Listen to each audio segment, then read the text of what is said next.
Hi, welcome to StatStuff. I'm Matt Hansen. In this lesson, we're going to review the various project and functional roles in a Lean Six Sigma project. There are no prerequisite lessons for this particular lesson, so we'll begin by exploring some of the critical roles that lead a project. A typical Lean and Six Sigma project is going to be a collaborative effort that includes both internal and external experts. So you're going to have two sets of folks that are going to be involved in the project. So let's dive into each of those. First of all, from the external resource perspective, those are usually going to be folks that is external to the project area itself where the project is being performed and where it's executed. Those external resources are generally going to have a stronger knowledge and expertise within Lean and Six Sigma. But they're not required necessarily to have a strong functional expertise in the area where they're supporting the project. As well, the roles for those external resources will generally be like a green belt, black belt, or a master black belt. Now, from the internal resources perspective, again, this is the area where internally to the area where the project is being performed, those folks are not required in that area to have the strong Lean or Six Sigma expertise because they're relying on the external resources to provide that. But they are expected to have a strong functional expertise for that area where they're working, where the project is being executed. Typically, the roles that are involved within those internal resources will be the sponsor, champion, process owner, and the subject matter experts, or the SMEs. Let's talk about the various characteristics between the roles of the Lean and Six Sigma resources.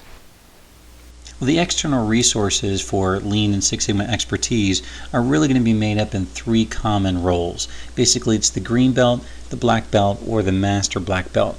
So let's walk into a general description of each one, because this description will vary from organization to organization, or depending on how you're going through the process for possible certification. But this might describe the general idea of how you might most often see this. Basically, for example, the green belt, your expertise or knowledge of the tools or concepts is going to be a little bit moderate. It's simply because they're not usually using the tools or concepts as frequently as maybe some of the others. So it's only going to be maybe at a moderate level. The dedication that they usually have to the projects is usually going to be part-time. It's going to be part of what they normally do along with their existing job and not necessarily something they dedicate full-time to. The benefits that they might yield for a particular project could be generally small in comparison to the other sizes of projects. It might be something less than $250,000 a year, again depending on how an organization defines what is small for a project benefit perspective. The time frame for the projects are generally going to be much shorter too. They'll be less complex, less people that are involved, and just the general nature of the project will help it to be executed much faster. So it's going to be usually less than 3 months. The scope is going to be a lot more limited, and more limited to the functional area also where that green belt happens to be working. Now, for someone who's pursuing certification, it really varies by organization of who's doing the actual giving the certification, but very often you'll see that there'll be a green belt test, and also they might be required to execute 1 or 2 projects, green belt type of projects, in order to earn their certification. For black belt, the knowledge is going to be a little bit stronger because they've been using more of the tools, so they have more expertise and exposure to using the tools and using them more frequently. And that's because they're a full-time resource usually in executing multiple projects at a time. That means the projects are also going to be a little bit larger in their scale and their scope, and the benefits are going to be larger as well, like maybe over $250,000 or more. It's very often can be into the millions as well.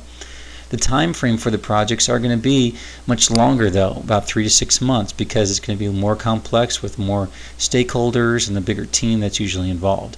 The scope itself could include projects that cross multiple functional areas because of the complexity and nature of the particular project, so it's not uncommon for it to extend across different functional areas. For someone who's pursuing certification, again, it's going to vary by organization, but typically they'll require some test at a black belt level, and usually the execution of at least 2 black belt projects or some proof that they executed a couple of black belt projects. And for the master black belt level, this is probably the grayest in defining what it is, because it's not as common that you see this type of role that's out there, but they're going to have a much stronger knowledge and the expertise and the tools and concepts of Lean and Six Sigma. And they're also going to be very much so a full-time dedicated resource to filling that role. If they're managing a project themselves, usually the project is going to be very larger and much larger in nature, and there's generally going to be multiple projects that they're managing simultaneously. The projects are going to be a little bit longer, just like with the black belt, at 3 to 6 months. And typically you'll see that the master black belt is someone who manages the other black belts or green belts, or maybe they lead a training program themselves and training other folks in the methods and tools of Lean and Six Sigma. And the type of certification is going to vary even more across the different organizations, because there's not many organizations that even offer the Master Black Belt type of certification. But for those that do, again, that's really going to vary depending on the sponsorship that's involved. Now, a project can have one or more of these roles assigned. It's really going to depend on the scope. There's usually going to be at least one, and there have been times where you might see a couple of black belts, or maybe sometimes 3 black belts assigned to one project if it's something that's very complex. Or you might have a black belt or green belt associated with a project, and then you might have the next layer, higher layer, also assigned to them as an additional mentoring resource. For example, you could have a green belt project led by a green belt, but they might have a black belt assigned to them to help provide the mentoring support. Or likewise, you might have a black belt project led by a black belt, but again, assigned to a master black belt for a mentoring resource. So in many ways, a lot of these resources are going to serve as consultants or change leaders for the business, not just change agents, but people who actually lead change in the organization. Now, the definition and certification that's a part of these different roles, again, are going to have a lot of variation depending on the organization or whatever company is actually doing the certification itself. Now, there are some organizations that do create other types of roles, like a white belt, yellow belt, or other kinds of rainbow-colored belts. But it's not going to be very common that you're going to see that, and usually they're going to be something that's much lower in the qualifications or requirements for attaining whatever that level of belt is. It's usually going to include some more basic level of training, some general exposure, but they don't have a strong demonstration and application of the different tools and concepts. For the most part, though, my recommendation is that you stick with green belt, black belt, or master black belt if you are going to pursue certification. Any other type of belt that you're pursuing, no matter what the other colors are, then be prepared to explain what that means if you're pursuing some career advancement. For the most part, green belt, black belt, master black belt are generally understood and the most common. The other colors you're just not going to see as often. So although those could be nice to have within an organization, career advancement that you might see within your own organization that already recognizes those different colored belts. But if you're going outside that organization, then you would at least at a minimum want to pursue the green, black, or master black belt level. Now let's explore the various characteristics between the roles of the functional resources. Now, for the area where the project is actually going to be executed, that's the internal area, that is. That particular area, you're going to have 4 common roles that you'll see. Here are the 4 different common roles, and we'll again address these one column at a time for each role. So typically the one that you would see at the highest level would be the sponsor. That's someone that's at the executive level, like a VP or director level. Any communication you have with the person at that level is going to be very infrequent. It might be twice, once at the beginning of the project and once at the end of the project, or maybe once at each phase as you progress through, like a typical DMAIC type of project.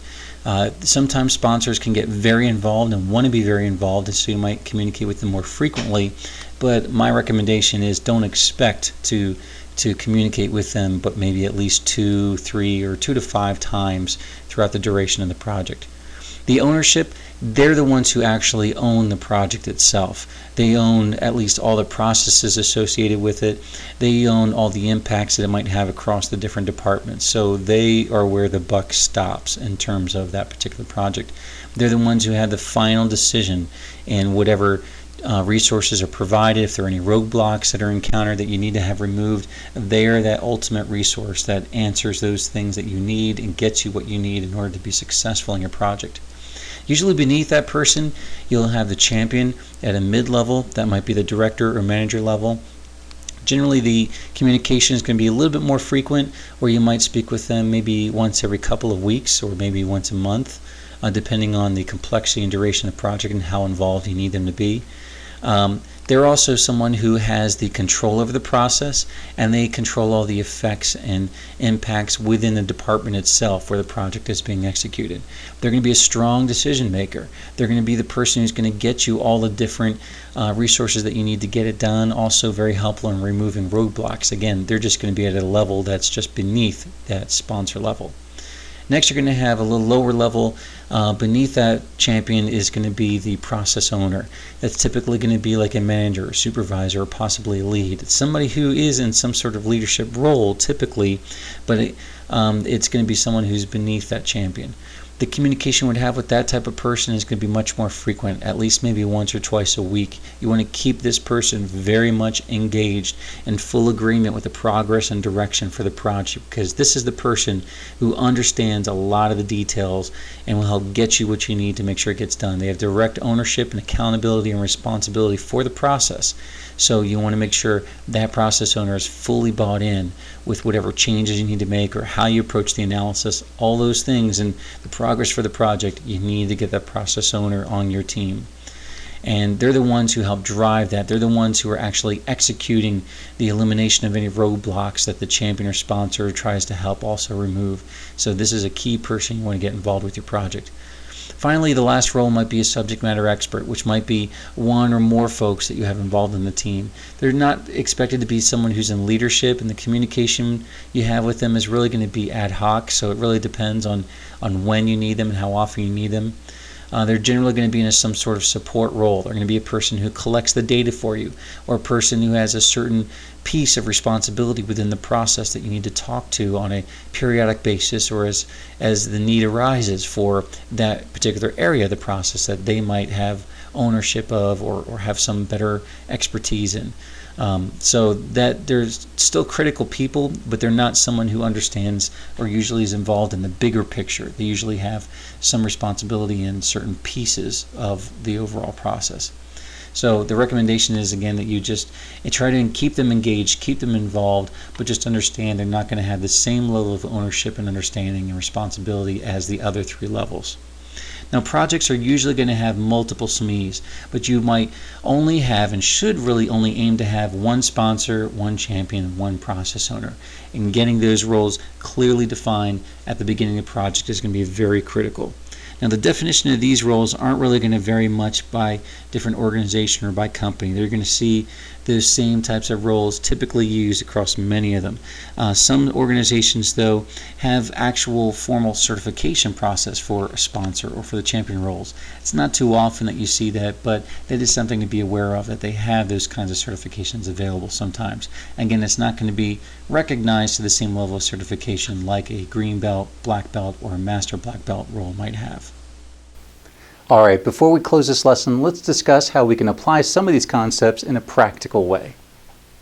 What I'd like you to do is think back to a few of the projects that you might have worked on in the past and get through the understanding of how these different roles operate or might have operated in the prior projects you've had. And so I would ask yourself, if those were Lean or Six Sigma projects that you had executed in the past, who was it that filled the Lean and Six Sigma roles on each of those projects? That is, did you have a green belt or a black belt or a master black belt at all in any of those projects? Not necessarily that you were the person, but if you were part of those types of projects, maybe there was some other person who filled that role. And who filled the functional roles for each of those projects? Who was the sponsor, the champion, the process owner, or the SMEs that were on those particular projects?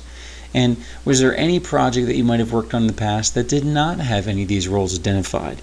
And if they didn't have any identified, then how did the lack of having that role actually affect the progress or maybe the results of the project? In other words, if you didn't have a particular sponsor for a particular project, the lack of having that sponsor might have prohibited you from getting certain roadblocks removed or might have delayed the outcome for certain decisions or getting some of the buy-in that you needed or maybe making whatever changes you were necessary in the process. So if you had that role defined up front, it might have helped it go much smoother, much faster. So was there any of those roles that were not filled at all that might have made a difference in the outcome of that particular project? Well, that wraps up this lesson. Check out StatStuff.com for many more resources that can help you achieve powerful results. I'm Matt Hansen. Thanks for watching.